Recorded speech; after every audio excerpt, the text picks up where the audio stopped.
今日會為大家介紹一個地方，就係位於福岡縣嘅南藏縣。而大家去南藏縣之前，可以先食咗個 lunch 先啦。咁有一個食店，距離南藏縣大概4分鐘嘅車程左右，叫做地藏拖夫嘅食店。咁佢係專食豆腐料理嘅。店裏邊佢有一半係堂食嘅地方啦，亦都有一半係販賣一啲豆腐製嘅產品嘅。產品包括有食物啦，食物嘅話有蒸物、炸物、甜品都有好多選擇嘅。咁甜品嗰方面，當你買咗之後咧，佢就會附送一個乾冰俾你，咁可以保存一段時間，大家可以帶翻酒店食啊，都冇問題嘅。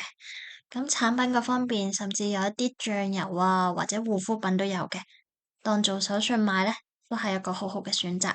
咁當日去到見到依間都算係一間人氣嘅店嚟嘅，都有好多當地嘅人會去啦。咁可能要等一陣位，等位嘅時候，大家就可以睇住一啲豆腐嘅產品先啦。咁坐低咗之後咧，見到佢個 menu，其實選擇都有好多嘅。咁佢主要都係食豆腐料理為主啦。其中有一個比較特別嘅咧，就係食一個豆腐料理嘅小型自助餐啦。咁眼見咧，其實大多數食客咧都會選擇食呢個豆腐料理嘅小型自助餐嘅。咁見到佢個自助餐各類型嘅豆腐製品都會有嘅，包括蒸物啊、炸物啊、飯啊、飲品啊、甜品啊都有。咁所以其實都覺得呢個自助餐係幾抵食嘅。咁如果唔想食自助餐嘅話咧，都可以單點嘅，例如好似呢一個豆腐嘅漢堡扒咁啦。咁佢裏邊加入咗一啲豆腐落去，咁所以都比較原生嘅，幾特別。咁食飽之後咧，就可以出發去南藏縣啦。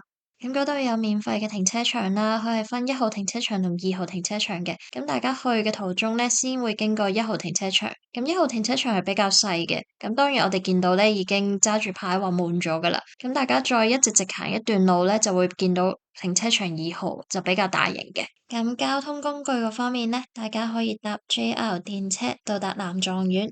咁就由博多站搭 JR 小綠線、福北豐線，大約20至25分鐘度咧，就到達成戶南藏縣前站。咁落咗車之後咧，大概步行3分鐘咧，就到達南藏縣噶啦。咁提一提啦，南藏縣都係一個比較莊嚴啲嘅地方嚟嘅。咁喺服裝方面都要注意一下啦，例如佢門口已經有個牌，咁寫住如果你着短裙啊、短褲啊、拖鞋、涼鞋啊或者背心啊嗰啲都係唔可以嘅。咁如果要進入咧，就或者要攞啲衫啊或者布啊包住先可以入啦。咁同埋一啲影相嘅三腳架啊、自拍棒啊嗰啲都係唔可以用嘅。咁入到去一路行，佢都會有一啲指示牌指示你涅槃像嘅位置嘅。咁行咗一段路之後咧，就會見到一個非常壯觀嘅涅槃像。咁介紹少少呢一個涅槃像先啦。咁佢叫做福岡涅槃像，又叫做南藏縣涅槃像。咁佢係全世界最大嘅青銅臥佛像之一，全長大概41米，高11米，重達300噸。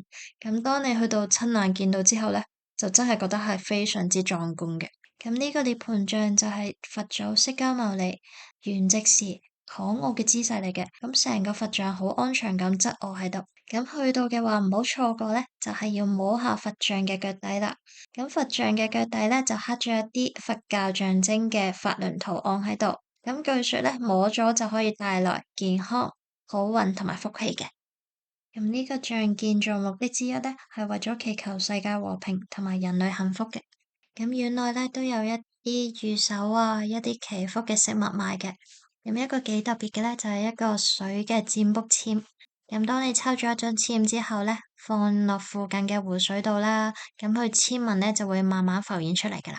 咁最後門口就會有一間賣紀念品嘅地方啦，咁大家就可以買翻一啲紀念品翻去啦。咁今日嘅介紹就去到呢度先啦，拜拜。